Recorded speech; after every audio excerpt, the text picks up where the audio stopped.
le micro sans micro? Faut prendre le micro, je pense.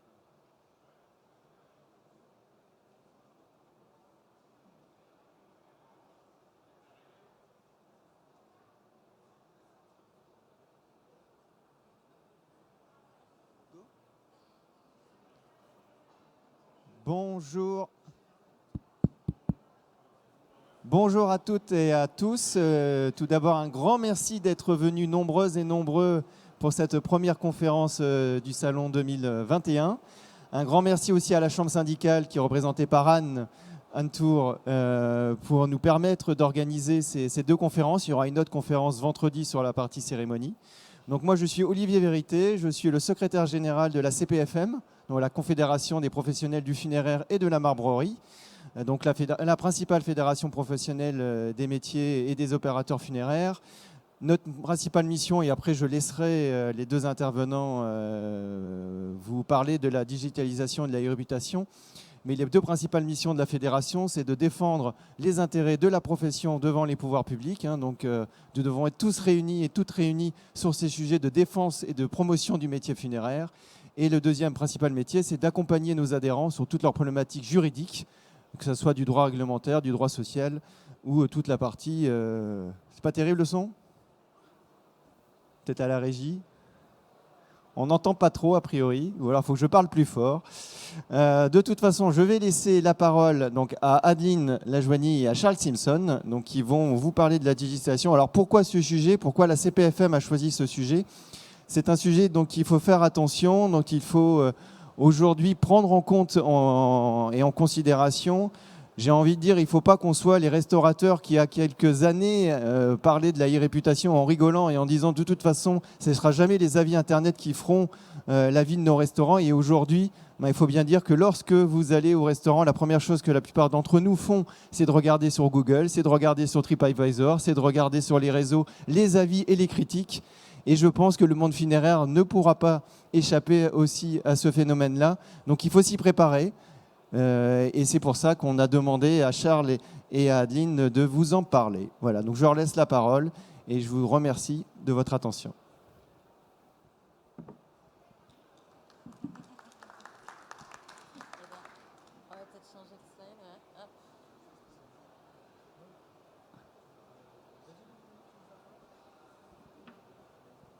Ah, c'est vrai qu'on s'était mis d'accord sur le sommaire, c'était moi. Sur la partie sommaire, donc effectivement, là, ils vont revenir vers vous sur la partie définition. Qu'est-ce qu'on parle et de quoi on parle quand on parle de e-réputation? Ils reviendront aussi sur un sondage IFOP qui ont été faits au niveau de la France sur les avis. Ils parleront aussi des outils de la e-réputation et aussi des recommandations pratiques. Donc on a souhaité tous les trois que cette conférence soit surtout pratico-pratique et vous puissiez en sortir avec des outils et des recommandations que vous puissiez utiliser dès la sortie de la conférence. Voilà, merci. Alors bonjour et merci d'être aussi nombreux, on ne s'y attendait pas.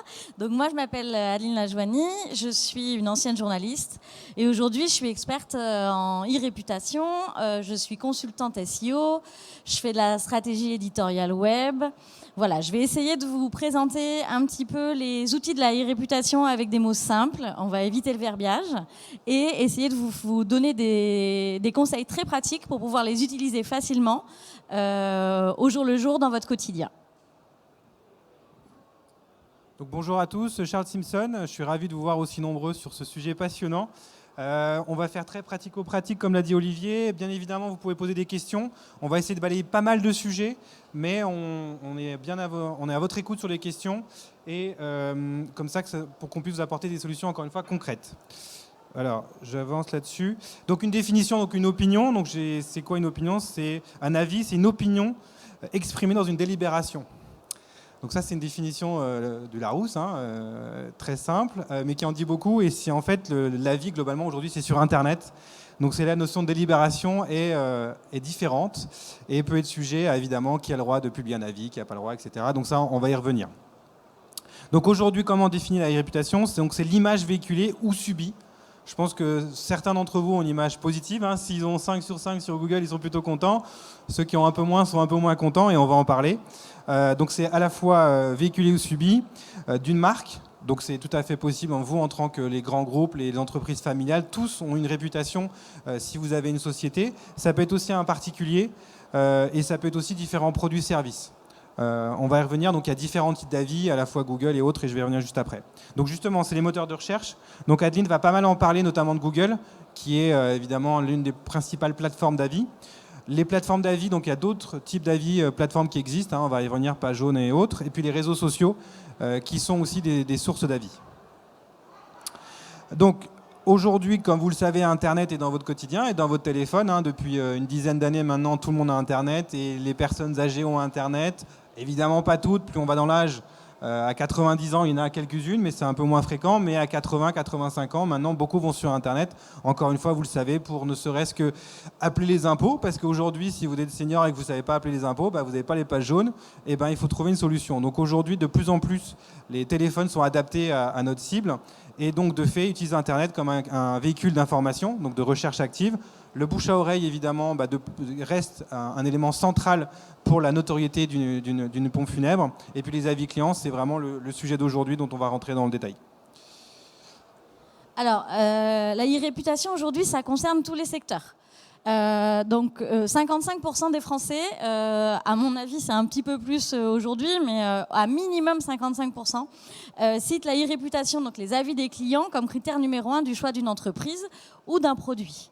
75% d'entre eux, on verra la répartition après, affirment activement consulter les avis pour obtenir des informations sur une entreprise qui les intéresse.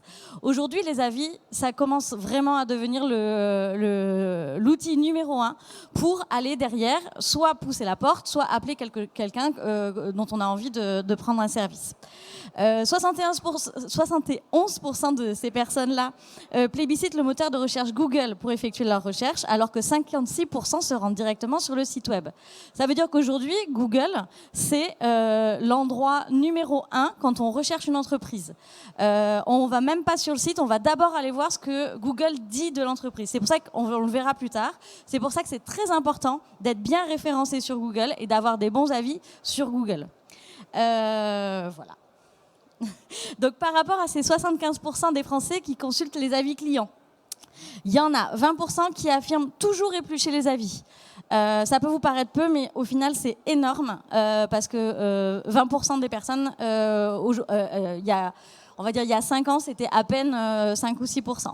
36% déclarent avoir recours à cette méthode de recherche souvent. Ça, c'est la majorité. Et 18% le font parfois. Donc 75% des Français qui consultent les avis clients, ça veut dire que derrière, il y en a 25% qui ne le consultent pas. Ces 25%, ça va être les gens qui vont passer devant les entreprises ou qui vont peut-être pas avoir Internet. Mais c'est aux 75% qu'aujourd'hui, il faut vraiment qu'on parle. Alors, quelles sont les plateformes pour les avis? Donc Google, on va rentrer dans le détail sur Google. Il faut savoir que Google, en fait, même si ça fait longtemps qu'il y a les avis, toute la stratégie de Google par rapport à Google My Business est assez récente, paradoxalement, puisque Google, avant, s'appuyait sur d'autres plateformes. Donc ça a beaucoup changé et Google va de plus en plus, on va le voir sur les différentes plateformes, être le véhicule numéro 1. Il va chercher à cumuler de plus en plus d'avis. Google prend ses avis, qui l'obtient en direct, on va y revenir après, mais aussi prend d'autres avis d'autres plateformes. Donc c'est vraiment intéressant, c'est-à-dire que Google se place comme un agrégateur de plateformes d'avis. Donc, pour les avis, vous avez le moteur de recherche Google, on va y revenir. Les sites web des entreprises, donc certain nombre d'acteurs du funéraire, des grandes marques par exemple, utilisent des plateformes tiers qui existent, comme Avis Vérifié, GuestSuite, etc., pour valoriser leur marque sur leur propre site. Donc, vous pouvez imaginer donc, la plateforme Google pour les avis, mais aussi insérer ce qu'on appelle un widget sur son propre site avec les marques, les avis d'une autre plateforme que Google. Les plateformes spécialisées donc, dans le funéraire, donc, il n'y en a qu'une, c'est Meilleure Pompe Funèbre, mais sinon, globalement, il y a en tête Yelp, TripAdvisor, ce sont des sites aujourd'hui qui ont beaucoup grossi il y a 4-5 ans quand Google ne s'intéressait pas aux avis. Aujourd'hui, on voit que c'est un peu plus compliqué parce que Google prend le manche dessus et ça fait partie des problèmes justement de domination de Google, mais ce n'est pas le sujet d'aujourd'hui. Les réseaux sociaux, donc vous avez pu le voir, ça a explosé il y a 4-5 ans. Là, aujourd'hui, on arrive à une certaine maturité. Sur notre cible, on est encore en phase de croissance, c'est-à-dire que Facebook Évidemment, ça ne concerne plus trop les jeunes, mais notre cible, c'est-à-dire les personnes âgées entre 40 et plus, sont beaucoup sur Facebook et sont aujourd'hui le principal, en fait, la cible principale de Facebook. Donc, globalement, aujourd'hui, où Google ou Facebook gagnent de l'argent, c'est sur vous, qui avez plus de 40 ans, on va dire, pour une large partie, et c'est comme ça qu'ils monétisent. Il va, par contre, se positionner sur Instagram pour la population plus jeune. Donc on voit une segmentation des réseaux sociaux en fonction de l'âge. Alors TikTok, c'est aujourd'hui, si vous n'avez pas connu TikTok, je vous invite juste pour vous marrer 5 minutes à essayer. C'est hyper facile d'essayer et vous verrez, vous essayez 2-3 petits trucs et en 10 minutes, vous êtes pris dans un engrenage où vous ne maîtrisez plus rien parce qu'en fait, c'est assez rigolo. Donc je vous invite à tester TikTok pour ceux qui ne connaissent pas. Les réseaux sociaux, on en a parlé. Google Maps. Donc aujourd'hui, maintenant, on se sert tout le temps de Google Maps. D'ailleurs, souvent dans votre voiture, vous avez Google Maps. Dans votre téléphone, vous avez Google Maps. Sauf si c'est un iPhone, mais globalement, vous êtes entouré de Google Maps. Et donc, qu'est-ce qui privilégie Google ? Google Maps, c'est Google My Business. C'est comme ça qu'il maintient ses bases de données à jour. Il faut imaginer qu'entre Waze et Google Maps, ils couvrent plus de 2/3 de la cartographie dans le monde. C'est absolument colossal. Ils ont une avance énorme. Et en plus, ils la maintiennent à jour tout le temps, leur base de données. Donc aujourd'hui, les alternatives, je crois qu'il y a Nokia, il y a 2-3 boîtes qui ont, et évidemment Apple. Et Apple a vocation à développer justement ce sujet. Donc il faut imaginer Google comme le moteur de recherche, mais Google, c'est aussi la carte, et la cartographie, c'est un sujet très important. Et puis les sites, les pages jaunes, donc vous connaissez tous très bien les pages jaunes. Alors le site, on a des hauts et des bas, en ce moment c'est un peu plus, ils baissent un peu, mais ils peuvent remonter, ils investissent énormément dans le référencement naturel. Sur les avis, ça bouge un petit peu en termes de politique, donc je ne pourrais pas vous dire précisément où ça en est aujourd'hui, mais ça fait partie aussi des plateformes sur lesquelles vous avez des avis. Et puis enfin, les sites de presse, Ouest France, un Telegram va être très fort dans ces régions, tous ont une vocation plutôt régionale. Donc les bouleversements en cours, je pense que vous l'avez compris, si vous êtes là, c'est que vous y êtes sensible. Je pense qu'il y a 5 ans, on n'aurait pas eu cette audience. Vous-même, en tant que consommateur, pour aller au restaurant, pour aller choisir un hôtel, Booking, vous n'avez pas le choix. Pour un distributeur automobile, maintenant, si vous regardez, vous avez plein d'avis, alors que distributeurs automobiles, ils ne vendent pas énormément de volume, il faut bien l'avoir en tête. Vous verrez aussi sur les agents immobiliers, le nombre d'avis explose, sur la banque. Donc on voit bien que maintenant, on est passé de je veux mon 8 sur 10 sur Booking pour être sûr de ne pas trouver dans un hôtel pas top, à je vais trouver le concessionnaire Renault qui visiblement a la meilleure, ou Volkswagen, ou ce que vous voulez, qui a la meilleure note, parce que globalement, ils font attention et ils ont l'air meilleurs. Donc la réputation, et les réputations devient très important, ça devient un élément essentiel pour convaincre les consommateurs. Donc ça fait la loi. Alors on pourra aller sur le sujet juridique, mais pour l'instant, on pourrait bien vous cacher sur le juridique, c'est quand même très... il n'y a pas de jurisprudence, en tout cas ça commence, mais c'est compliqué. Mais on est encore très très tôt là-dedans. Alors, il faut savoir que les internautes comparent et vérifient la fiabilité des entreprises sur le web. Un internaute sur 2 va continuer ses recherches en ligne après avoir consulté des avis pour vérifier leur véracité sur d'autres sites. Donc, il est très important, on le verra ensuite, de voir Google et tous les moteurs de recherche comme un écosystème digital global. Il faut vraiment être bien positionné au niveau des avis partout. Parce que s'il y a une mauvaise note, vous pouvez faire confiance à l'internaute, il va la trouver. Un internaute sur 3 visite le site de l'entreprise ou de la marque pour confirmer des premières bonnes ou mauvaises impressions. C'est-à-dire qu'avant même de mettre un avis, on sait très bien comment ça se passe. C'est un peu comme quand on regarde la copie du voisin quand on est à l'école. On va regarder ce qu'il a mis. Donc s'il n'y a que des mauvaises notes, on n'a pas envie de mettre une bonne note. Donc c'est très important aussi de pousser à avoir uniquement des bonnes notes. Et un internaute sur 2 fait des comparaisons avec les avis clients affichés par les concurrents de l'entreprise qui l'intéresse. Ça, c'est l'autre chose très très importante dans la e-réputation, c'est que c'est très important d'avoir une vision sur votre propre e-réputation, mais ce qu'il faut presque plus encore, c'est d'avoir une vision sur la e-réputation de vos concurrents et de la suivre surtout. C'est-à-dire que les gens vont aller regarder ce que les autres ont dit par rapport à votre concurrence. Donc, on le verra aussi tout à l'heure. Je vais vous expliquer comment aller voir assez facilement comment se positionnent les concurrents par rapport à vous. Alors, c'est quoi une bonne note ? Donc, à l'école, pour certains, c'est la moyenne pour avoir le diplôme. On ne revient pas sur le bac. On considère aujourd'hui qu'une note correcte, c'est 4 sur 5. Voilà. Si vous êtes en dessous de 4, vous avez un problème. C'est-à-dire que en fait, maintenant, on est en train de créer des réflexes, comme sur Booking. Je pense que la plupart d'entre vous ont déjà été Booking. Quand ils sont en dessous de 8, pas terrible. 8, en dessous de 8, il y a un problème. Même pour 7.9 ou 7.6, ça revient au même. Il y a en fait ce benchmark et Booking le communique. Si vous êtes en dessous de 8, vous êtes mal. Il faut absolument remonter votre note parce que tout d'un coup, vous êtes déréférencé. Donc voilà, la note de 4 sur 5 est le minimum. Et je vais y revenir après. 5 sur 5, c'est pas top non plus. Si vous avez 5 sur 5, pour moi, c'est pas top. Il faut mieux avoir il faut pas être à 5 sur 5. C'est pas crédible. Donc, il faut à la fois voir la note en valeur absolue, mais voir la note aussi de manière relative. Si vous avez 3 avis à 5, ça vaut rien. Aujourd'hui, je pense qu'il faut avoir au minimum 10 avis. 15, c'est mieux. 20, ça sera encore mieux. Pour commencer à dire, OK, ça a de la valeur, etc. Et par rapport aux 58%, des personnes, alors je l'ai pas aller en tête, là, ce chiffre, tiens, un petit trou de mémoire. 7 consommateurs, oui, c'est ça. 7 consommateurs sur 10 déclarent faire confiance à une prestation, à une entreprise qui est entre 4 et 5. Donc, en dessous de ça, évidemment, le chiffre baisse énormément. Ouais. Alors oui, et je voulais juste revenir sur la slide avant. Très important aussi d'avoir des avis qui datent de moins de 3 mois. Parce qu'un avis, avoir des avis qui datent d'il y a 1 an, alors ça marche encore plus sur les restaurants, sur les bars, sur ce genre de choses-là. Mais très important de pousser les gens à avoir des avis récents. Et essayer vraiment, si on voit qu'il y a un trou, de pousser les gens à communiquer autour de ces avis-là sur une période qui est très récente. 95% des internautes donc consultent les avis, ils lisent également les réponses apportées. Donc on le verra également, Google va bien référencer une entreprise qui a des bons avis, qui va avoir plein d'avis, mais le fait de répondre à chaque avis est également un outil de bon référencement pour Google. C'est-à-dire que quand on dit qu'il n'y a pas forcément de mauvaise communication, c'est totalement vrai pour Google.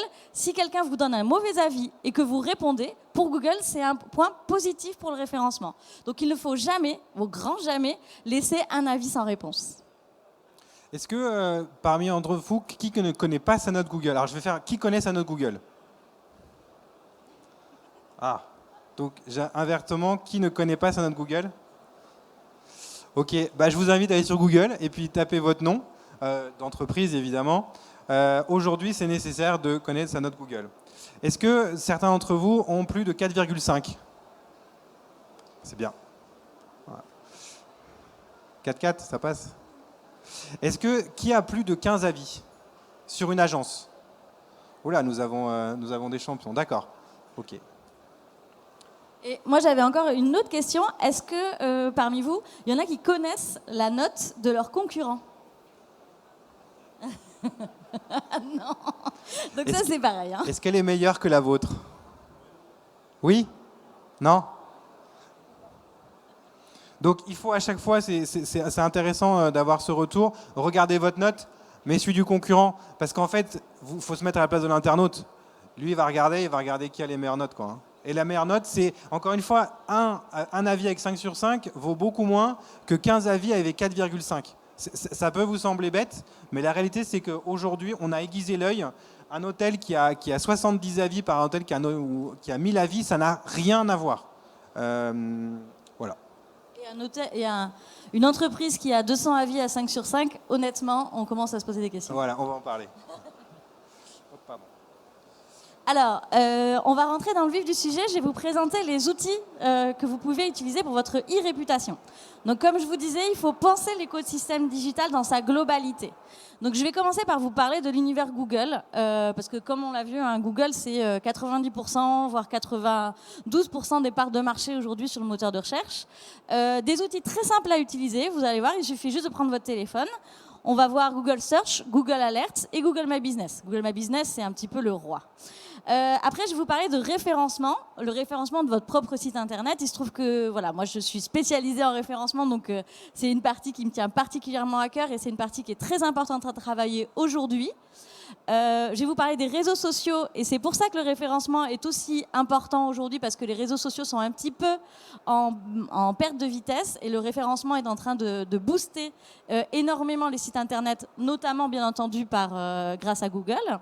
Et enfin, je vais vous parler de votre environnement réel parce qu'on parle de digital, mais en vérité, vous allez le voir, vos meilleurs ambassadeurs, c'est les gens qui sont autour de vous et qui sont de chair et d'os.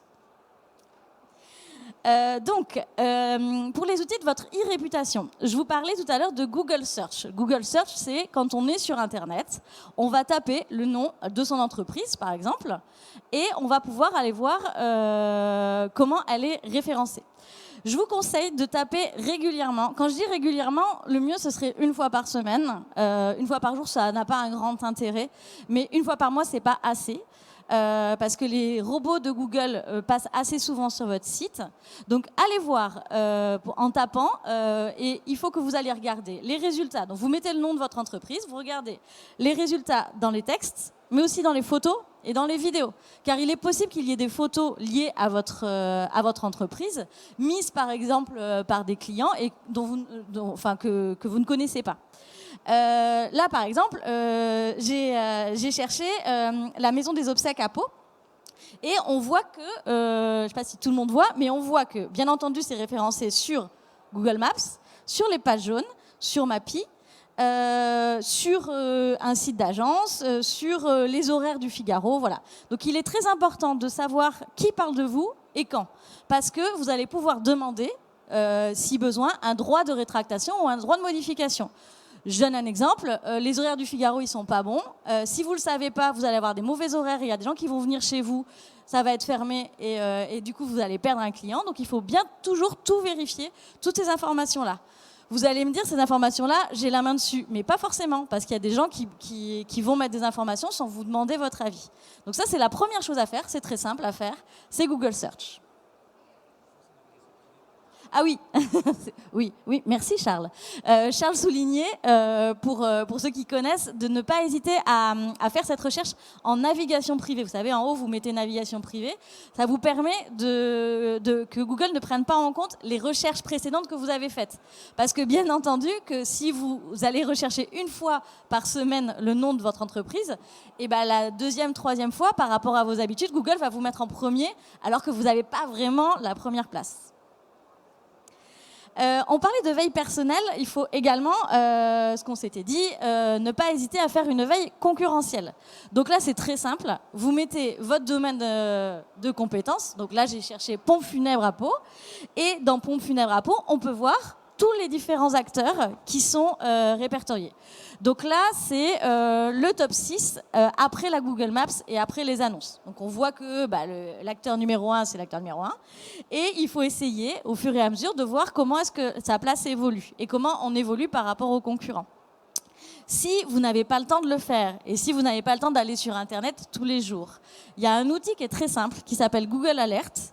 Vous faites www.googlealert.com, quelque chose comme ça, et vous rentrez à l'intérieur de Google Alert le nom de votre entreprise. Vous, par exemple, si c'est pompe funèbre, je ne sais pas, porte, eh bien, vous le notez avec les accents, sans les accents, avec le S, sans le S, donc toutes les orthographes que vous pouvez mettre. Vous le rentrez, vous mettez une adresse, il faut que ce soit une adresse Gmail, hein, parce que Google n'aime que Google, comme on le sait, et vous allez pouvoir recevoir quotidiennement ou chaque semaine toutes les alertes en lien avec votre entreprise. Ça peut être un avis, ça peut être une photo, ça peut être une vidéo, et ça vous permet à vous de ne pas faire ce travail-là et d'aller regarder à chaque fois pour réagir rapidement à un mauvais avis, à une photo, à une vidéo que vous n'avez pas envie de voir apparaître sur Internet. Donc le roi, je vous en parlais tout à l'heure, le roi de Google pour les entreprises, c'est Google My Business. Alors aujourd'hui, pour avoir une page Google My Business, c'est très simple, hein, il suffit d'avoir une entreprise, ça va assez vite. Mais il y a des choses que tout le monde ne sait pas. Et il y a une raison pour laquelle il y a des personnes qui sont bien référencées sur Google My Business, GMB on l'appelle entre nous, et des personnes qui sont moins bien référencées. Donc je vous ai listé un petit peu toutes les choses sur lesquelles il faut faire très attention. Si vous pouvez le modifier, mais il faut le faire si possible dès le début. Alors, il va falloir préciser toutes les informations de contact. Le téléphone, l'adresse, les horaires. Si vous avez des modifications d'horaires, si vous fermez à un moment, si vous partez en vacances, il faut le modifier tout de suite sur Google My Business. N'hésitez pas à lister la totalité de vos services. Google My Business, c'est comme un mini-site. Donc, si vous avez des choses à mettre en avant, mettez-les là.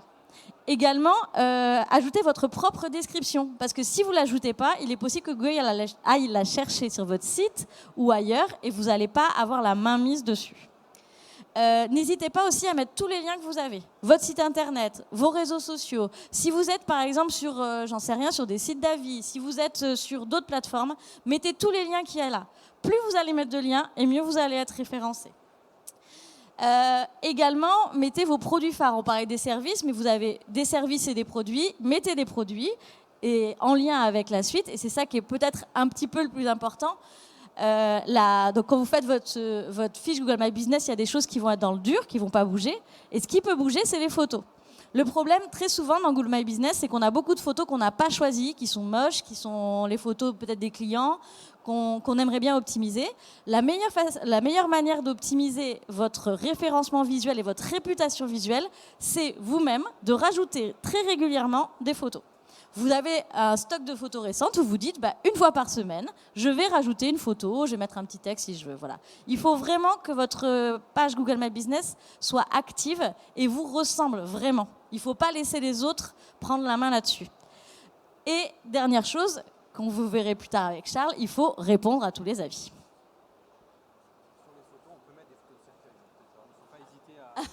Charles me dit que sur les photos, vous pouvez mettre des photos de cercueil, il ne faut pas hésiter. Ouais. Jamais sur la photo de cercueil. Les outils de votre e-réputation. Donc, il y a également votre site internet. Votre site internet, vous l'avez fait de la manière que vous avez choisie, mais il ne faut pas hésiter à le rendre un peu plus également vivant. C'est la même chose que pour votre page Google My Business. Vous pouvez travailler le référencement, par exemple, avec un professionnel en intégrant des mots-clés pertinents qui vont vous permettre d'être bien référencé. En général, dans les domaines, les mots-clés pertinents, ça va être des mots-clés géolocalisés. Par exemple, si vous avez un organisme de pompe funèbre à Pau et que sur votre site, il n'y a pas un seul texte où il y a écrit pompe funèbre à Pau, vous n'allez pas être bien référencé là-dessus et vous n'allez pas ressortir sur la première page. Il faut savoir également qu'en termes de référencement, il n'y a qu'une seule page qui compte, c'est la première page. Les autres pages, les gens n'y vont quasiment jamais. N'hésitez pas à mettre régulièrement du nouveau contenu en ligne. Même chose que sur votre page Google My Business, vous rajoutez des photos.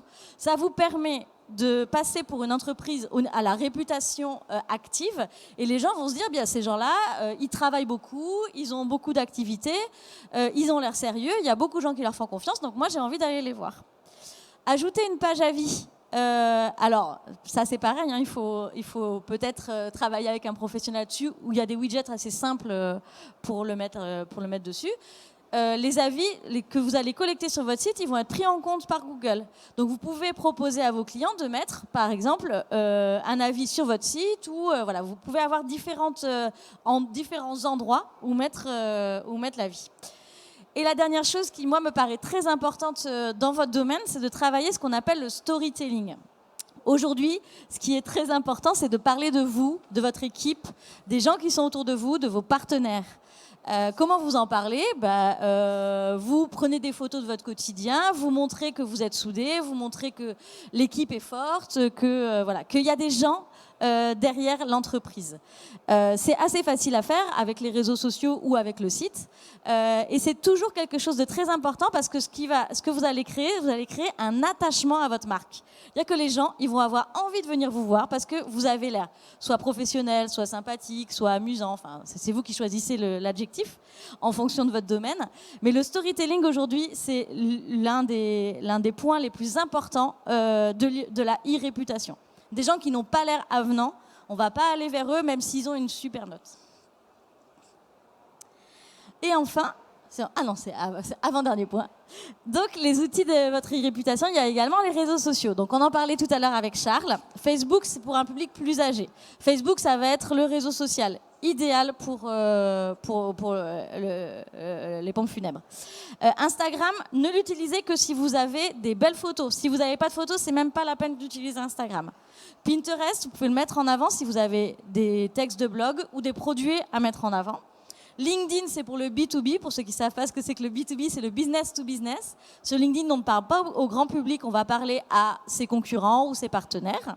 Et Twitter n'est un média que conversationnel. Si vous n'êtes pas derrière Twitter pour parler avec les gens, ça ne sert à rien d'y aller non plus. Donc moi, je vous conseillerais de n'utiliser que Facebook. Il ne faut jamais se lancer dans les réseaux sociaux si on n'est pas sûr de pouvoir les gérer au quotidien, voire peut-être à la semaine. Mais ça ne sert à rien d'ouvrir une page sur Instagram, une page sur Facebook, un compte sur Twitter, si c'est pour faire un post et arrêter. Parce que ça va donner une très mauvaise image, votre réputation va en pâtir. Les gens vont se dire, ils n'ont rien fait depuis 2018, ça se trouve, ils sont fermés en fait.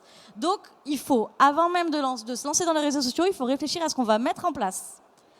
Il faut toujours mettre en avant vos nouveaux produits sur les réseaux sociaux.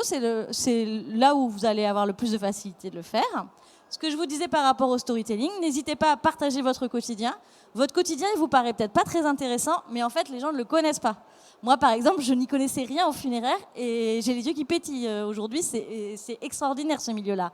Donc, vous avez forcément des choses à raconter aux gens qui vont les intéresser.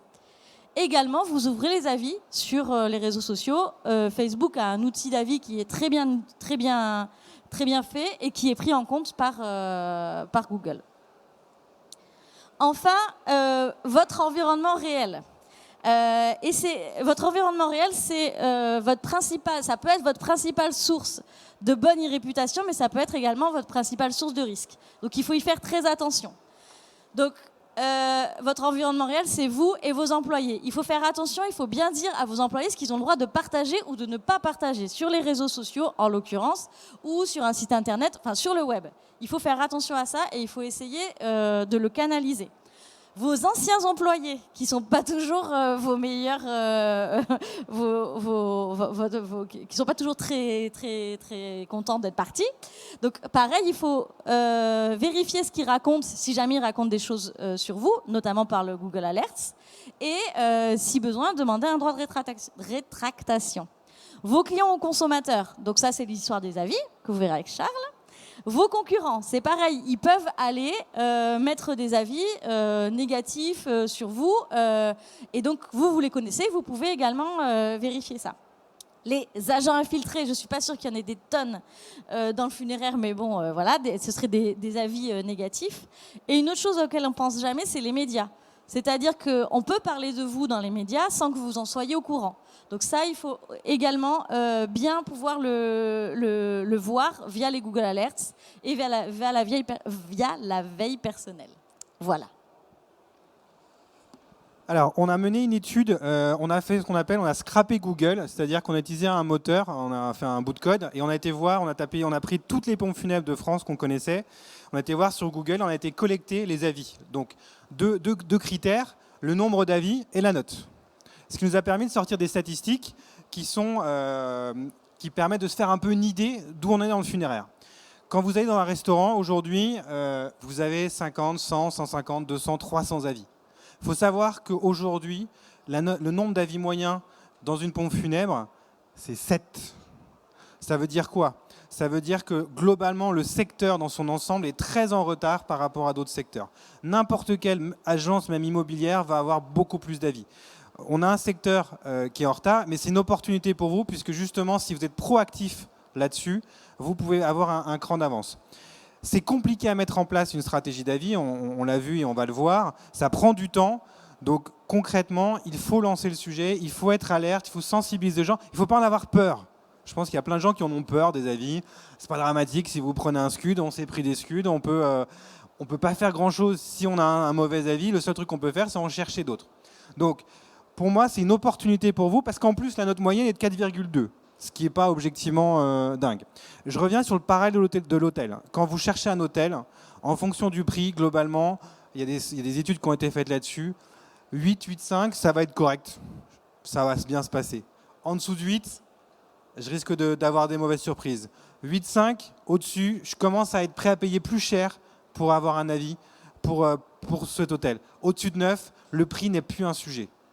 Donc tout ça, pourquoi je fais ce parallèle ? Parce que l'hôtellerie, ça parle à tout le monde aujourd'hui. Aujourd'hui, je ne sais pas qui appelle pour réserver une chambre, je crois que vous n'êtes plus très nombreux, quoique le Covid a remis le téléphone en place. Mais vous devez avoir en tête que le public, l'internaute devient son sens, et en fait c'est même plus rationnel, c'est-à-dire qu'il voit une note, il sait à peu près son référentiel en train de se mettre en place. Je reviens avec l'exemple du bac, on a tous un référentiel de bac, alors ça est en train de changer le bac, donc je vais pas m'étendre sur le sujet, mais si vous avez 10, si vous avez 12, si vous avez 15, vous savez à quoi vous en tenir. Donc retenez que globalement sur le funéraire, on a à peu près à 40 000 avis sur l'ensemble du secteur, ce qui en soit très peu, avec une note de 4,2 et 7 avis par agence. Alors super intéressant, on a regardé où est-ce qu'était le plus d'avis. Alors le département numéro 1, c'est le Nord. Alors, vous allez me dire, ouais, il y a beaucoup de pompes funèbres. C'est vrai, c'est le département où il y a le plus de pompes funèbres en France, donc c'est pas surprenant. Néanmoins, dans le Nord, vous avez une culture de la vie qui est plus forte qu'ailleurs, parce qu'il y a beaucoup d'entreprises indépendantes, parce que aujourd'hui c'est essentiellement les entreprises indépendantes qui génèrent beaucoup d'avis, parce qu'il y a une culture qui se lie au bouche à oreille. En tout cas, sachez que dans le Nord, s'il y en a parmi vous, vous êtes les meilleurs en France. Un autre sujet très intéressant, c'est les pompes funèbres musulmanes. J'étais très surpris de découvrir ça. La plupart des pompes funèbres musulmanes en France n'ont pas forcément d'ailleurs des super sites internet, mais on va avoir beaucoup plus d'avis. Vraiment très surprenant. Vous avez des boîtes qui ont 150, 200 avis et qui ont un site qui est juste tout pourri. Mais pour eux, pour cette pompe funèbre-là, elle a considéré que c'était plus important d'avoir des avis, parce qu'il y a de la récurrence, parce qu'on parle d'eux, etc., que d'avoir un site internet. J'en profite pour les photos, ce que je disais tout à l'heure, il ne faut pas hésiter à mettre des photos. Alors, sur les salariés, c'est toujours un peu compliqué, ils veulent pas, etc. Mais chaque agence a sa valeur avec sa photo. En fait, quand on va sur Internet pour voir une photo d'agence, on se dit, bah voilà, je vais me retrouver. Alors, il y en a qui n'aiment pas le vert, il y en a qui n'aiment pas le bleu, etc. Chacun a ses goûts. Mais sachez qu'aujourd'hui, le secteur souffre d'une image pas top au niveau des photos. Et c'est un peu la faute des pompes, parce que les photos qu'elles mettent, souvent, sont un peu tristounes. Donc là, on vous a mis quelques exemples. Donc, j'ai pris la pompe funèbre qui a les meilleurs avis en France, hein, puisqu'elle a 246 avis, c'est le record, avec 5. Pompe funèbre européenne, le choix funéraire de Marseille. Bravo à elle. Je dis juste 5, c'est un peu trop. C'est un peu too much, parce que 5, ça fait trop parfait. Aujourd'hui, je vous déconseille d'avoir un 5. Il faut mieux un 4,8, un 4,9, parce que 5, c'est quasiment impossible à avoir. Vous êtes, voilà. Mais en tout cas, sachez que c'est une entreprise marseillaise qui est numéro 1 sur le secteur, et clairement, elle travaille le sujet, quoi. Il n'y a pas de relation entre Marseille et Google. Ils ont une stratégie, ils incitent, et on va y revenir, comment avoir plus d'avis. On a regardé Pompe funèbre Florence aussi dans le 18e, qui elle a 12 avis à 5. Voilà, c'est bien, mais il faut faire mieux, il faut aller chercher plus d'avis. 12, on est un peu au-dessus de la moyenne, mais dans le futur, sur une pompe funèbre parisienne, il faut qu'on en cherche plus. Et puis, vous avez Agen, donc j'ai pris une ville un petit peu moins connue, pour avoir 18 avis. Donc pour Gien, c'est vachement bien, vous voyez, parce qu'entre 12 avis à Paris, où il y a une culture du digital, et 18 avis à Gien, il y a une vraie différence. Comment ? Gien, je ne sais pas trop où c'est, je crois que c'est vers le Loiret, un truc comme ça. Et après, vous avez, et c'est ça que c'est vraiment important, vous avez les notes pages jaunes, les notes meilleures pompes funèbres. Et en fait, Google a vocation, à moyen terme, de collecter tous les avis, de tous les recenser. Sa stratégie, aujourd'hui, évolue. Ils ne savent pas forcément ce qu'ils veulent. D'ailleurs, Google va changer de nom. Google My Business va changer de nom. Vous le savez très bien, il y a la Commission européenne. D'ici 5 ans, si on vient vous parler en 5 ans, ça ne sera pas pareil. Parce qu'il y aura des changements à la fois au niveau juridique, au niveau de Google, etc. Mais il faut savoir que Google ne sait pas encore exactement ce qu'il veut. Il n'a pas une stratégie très claire. Alors que là, il sait très bien ce qu'il fait, parce que là, c'est que de l'argent. Hein. Aujourd'hui, au début, on était à 2, on est passé à 3, on est à 4. Là, on est à 5. Je ne sais pas si vous vous rendez compte, il y a 5 lignes d'avis, de publicité. C'est devenu monstrueux. C'est-à-dire qu'aujourd'hui, le référencement naturel perd sur ces requêtes. Alors évidemment, il se défend par d'autres sujets, on peut y revenir. Mais aujourd'hui, maintenant, vous avez 5 lignes d'avis de publicité Google. Donc si vous n'êtes pas sur Google AdWords, à un moment ou à un autre, il va falloir s'y mettre. Il faut bien que Google puisse vivre. Donc les principales plateformes, vous les connaissez, hein, je vous en ai déjà parlé. Google My Business évidemment. Facebook, on le voit un petit peu. La plateforme est très bien. Facebook, soyez prudents parce que enfin voilà, il y a beaucoup de sujets maintenant avec la haine, etc. C'est compliqué à gérer, donc je rejoins totalement ce que dit Adeline. Il faut avoir un peu de temps. Voilà, il faut avoir envie de jouer quoi. Il faut se dire que je vais me réserver un peu de temps toutes les semaines sur Facebook. Vous allez apprendre plein de trucs. Vous allez avoir des super retours. En fait, ça va être un écosystème un peu un retour de ce qui se dit. Par contre, il ne faut pas prendre les choses personnellement parce que sinon, ça ne va pas être terrible. Il y a des gens qui racontent vraiment n'importe quoi, hein, mais ça vous le savez. Et Page Jaune, encore une fois, Page Jaune évolue, se cherche aussi par rapport aux avis. Il faut savoir que Page Jaune, historiquement, est extrêmement bien référencé sur Google, un peu moins depuis 18 mois. Ils mettent des moyens colossaux pour rester dans le bien du référencement. Bon, pour l'instant, voilà, on est plutôt sur un écosystème qui est en train d'évoluer. Alors, ok, mais comment choper des avis? Alors la question, si j'avais la réponse, j'ai que des éléments de réponse. Déjà, bien faire son travail, ça facilite. Si vous ne faites pas top votre travail, que vous êtes très cher, demandez pas trop d'avis, quoi. Il faut aussi être en phase avec ce qu'on fait. Il faut être en phase avec la qualité de son service. Si votre conseiller funéraire, et vous le savez vous-même, n'est pas dingue, il ne faut pas en attendre des super avis. Hein. Aujourd'hui, les avis, ce qu'ont des gens... La nature humaine fait qu'on va mettre un mauvais avis parce que c'est facile, on est énervé. Voilà. Je vais vous donner un exemple. Je travaille avec une société qui s'appelle Payfit pour mes salaires, pour kiffer ma paye, etc. J'étais super mécontent, mais vraiment, j'étais pas content. J'ai mis mon avis sur Payfit parce qu'ils ne voulaient pas me rappeler. Le service commercial, ils étaient sous l'eau, ils avaient des problèmes techniques, etc. J'ai mis un avis sur Payfit parce que j'étais énervé, parce je voulais qu'ils me rappellent. Tant mieux, ils m'ont rappelé 3 jours après. Bon, 3 jours, c'est un peu beaucoup, mais déjà pas mal. Et ce qui m'a beaucoup surpris, c'est que j'ai reçu une alerte de Google une semaine après que mon avis avait été vu 3000 fois. On parle d'une société qui fait de la gestion de paye en B2B. Hein. On ne parle pas du Royal Monceau ou d'un hôtel de luxe, quoi. Hein. Donc, ça m'a scotché. Et en plus, il n'y a personne de Payfit ici, mais ils sont nuls. Ils m'auraient dû m'appeler, mais enlève ton avis. En plus, je suis super content de la boîte. Ça se passe bien. Bon, là, il y a un problème. Ils ont fait un mauvais travail. Mais globalement, et ça ne me coûte rien de changer l'avis. Donc, ça me permet, on y reviendra à la fin, mais quand vous avez un client pas satisfait, il faut l'appeler. Appelez-le. Mettez-vous, voilà, faites ce qu'il faut. Et l'engueulez pas, hein. Ça sert à rien. Ça sert à rien parce que si vous l'engueulez, il va être encore plus vénère. De toute façon, objectivement, il faut prendre sur soi et puis il faut perdre ses temps. Mais juste pour vous dire qu'un avis sur, un exemple concret sur Payfit, encore une fois, du B2B dans la paye, mon avis a été vu 3000 fois. Ça a de l'impact et ça doit aussi vous être sensible. Alors, le mail, c'est évidemment le plus simple. J'envoie un mail, je ne m'embête pas, c'est un mail automatique, ça part. C'est pas mal. Il faut s'attendre à des taux de retour entre 10 et 20%. Si vous n'êtes pas bon, ça sera 0. Hein, clairement, quelqu'un est plutôt négatif. Mais entre 10 et 20%, c'est à peu près le ratio qu'on observe sur l'avis par email, donc un email automatique. Pourquoi? Parce qu'en fait, aujourd'hui, je ne sais pas vous voyez, et ça s'est accéléré depuis le Covid, et ça s'est encore accéléré depuis 3 mois avec des nouveaux outils qui sont mis en place d'emailing qui sont super simples. Vous êtes assaillis d'emails aujourd'hui, je pense que vous le savez tous. Je ne sais pas vous, mais moi, depuis 3 mois, c'est de plus en plus. J'ai de plus en plus de mails, et il faut regarder les mails, c'est de mieux en mieux fait. Charles, ça va, machin, j'ai une solution pour toi, et en fait, vous croyez que c'est personnel, mais non, c'est automatique. Donc, sur l'avis, je vous incite à le solliciter par mail. C'est le minimum syndical, si vous me permettez. Le SMS, moi, j'y croyais à fond avant, il y a 2 ans. J'y crois de moins en moins. C'est trop intrusif. Alors, pourquoi pas le faire sur des clients avec qui vous avez noué un bon relationnel? Limite, vous appelez par votre prénom, ça s'est super bien passé, etc. Et je vais y revenir par la suite. Il faut mieux envoyer un SMS qu'un mail. Pourquoi? C'est la dernière slide, les spams. Mais ça, je vais y revenir. Le SMS à utiliser avec beaucoup de parcimonie parce que c'est trop intrusif et c'est pas vous, entreprise, vous rentrez dans ma sphère personnelle. À vous de vous juger. Par contre, vous avez un client, ça se passe super bien, envoyez un SMS plus qu'un mail. Le QR code, c'est pour les avant-gardistes. Donc, il y en a qui le font, ça marche plutôt pas mal. Vous mettez votre QR code en agence. On va y revenir après, c'est quand appeler, demander, solliciter l'avis. Ça peut marcher et de plus en plus avec le pass, vous pouvez remercier le pass sanitaire. Maintenant, on sait ce que c'est, tout le monde sait ce que c'est qu'un QR code et notre cible le sait encore, ce qu'elle ne savait pas il y a encore quelques mois.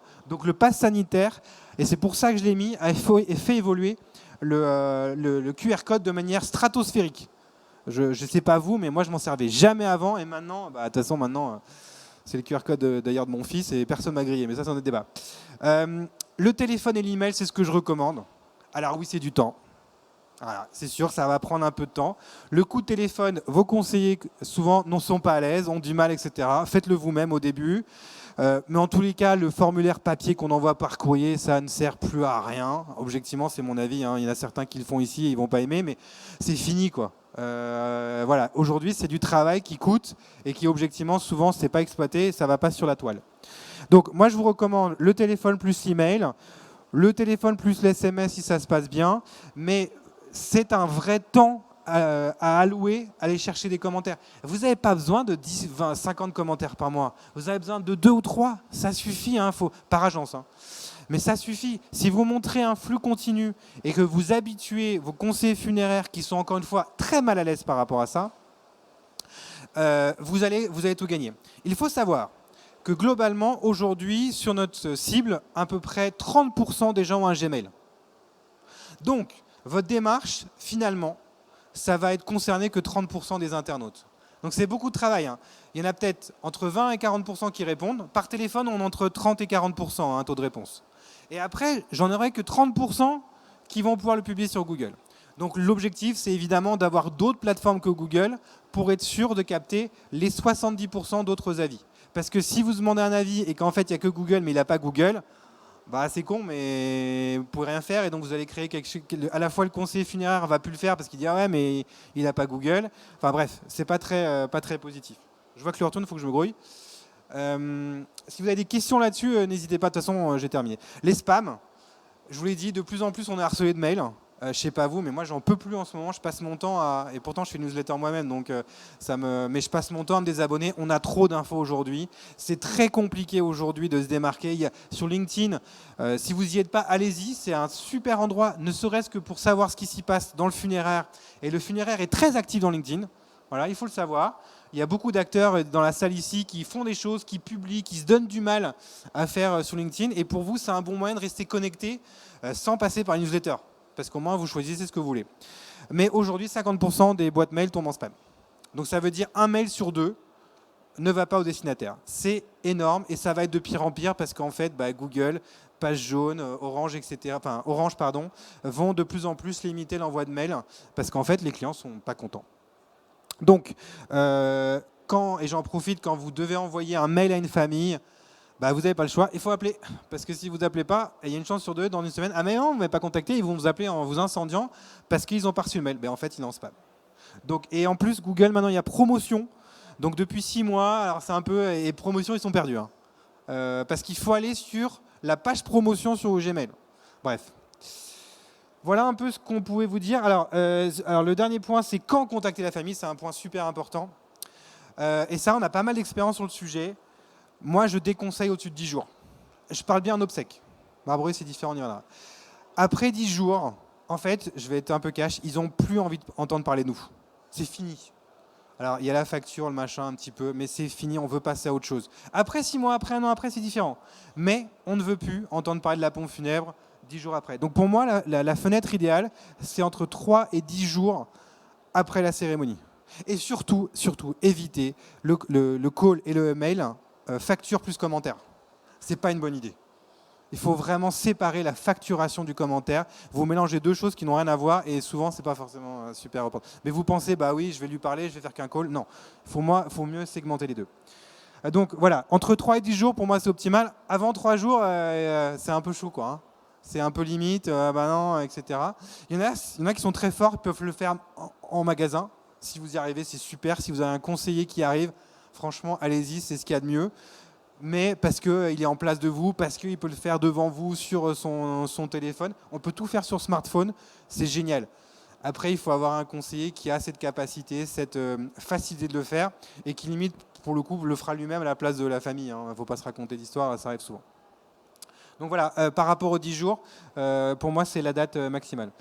Alors, pour terminer, on a un sujet sur lequel on dit « Ok, envoyez un mail ». Mais en fait, il y a votre signature. Votre signature d'email, aujourd'hui, est votre principal levier pour collecter des commentaires. Alors, certains le font. Sur les 1200 devis que j'ai récupérés sur Internet de 1200 agences de pompes funèbres en France, je crois que je l'ai vu 10 fois. Donc, s'il y a un truc que je vous incite à faire aujourd'hui, comme ça on fera au moins x2 ou x3, mettre simplement dans votre signature d'email, et ça je pense que tous aujourd'hui, la plupart le font quand même, enfin en tout cas font une signature. Je fais ça, mettez votre téléphone, hein. Il y en a plein qui n'ont pas le téléphone aujourd'hui. Mais mettez ce petit lien ici, là, donnez votre avis. C'est tout con, hein, mais ça aide. Alors si vous avez des avis pas top, attendez un petit peu, cherchez des avis top et après vous le mettrez. Mais je vous invite à mettre ne serait-ce que ce lien. Et après, deuxièmement, mettre le bon lien vers la bonne agence. Sur les 10, je crois qu'il y en avait 3 liens qui n'étaient pas bons. Donc forcément, je me souviens d'un, l'agence n'avait pas d'avis. C'est un non-sens. Donc moi, je vous invite, voilà, s'il y a un truc à faire aujourd'hui, c'est rajouter ce petit logo en bas de votre signature. Donc là, je vous ai mis un mail type pour une demande de devis, parce qu'en fait, j'ai été catastrophé par les réponses que j'ai eues. Globalement, il n'y a pas de signature, il n'y a pas de questions. Voilà. Donc là, je vous ai proposé un mail type pour l'envoi d'un devis. Mais votre signature, déjà, vous pouvez commencer là-dessus. Avoir votre numéro, ne serait-ce que quand la famille reçoit le devis, elle peut appeler avec son téléphone. C'est essentiel maintenant, hein. Elle peut aussi cliquer sur l'adresse qui va faire un lien vers Google My Business et savoir où est l'agence. Et puis, le site internet pour avoir plus d'informations. Voilà, je crois qu'on a terminé. Ça va, il nous reste un peu de temps pour des questions. Le timing est respecté. Merci à tous les deux. Merci à Adeline et à Charles. Est-ce qu'il y a des questions dans la salle? Après, si quelqu'un individuellement veut venir voir Charles et Adeline, il n'y a pas de souci. Ou la CPFM. Je rebondis par rapport à ce que Charles disait. N'hésitez pas à aller sur la page LinkedIn de la CPFM et à vous abonner pour suivre nos actualités, hein. On est aussi là pour ça. Donc, et puis je remercie encore toutes celles et tous ceux qui sont venus assister à cette conférence. Et un grand merci à Adeline et à Charles qui ont rendu cette conférence pratico-pratique et qui, j'espère, avec des bonnes informations pour vous aider au quotidien. Merci.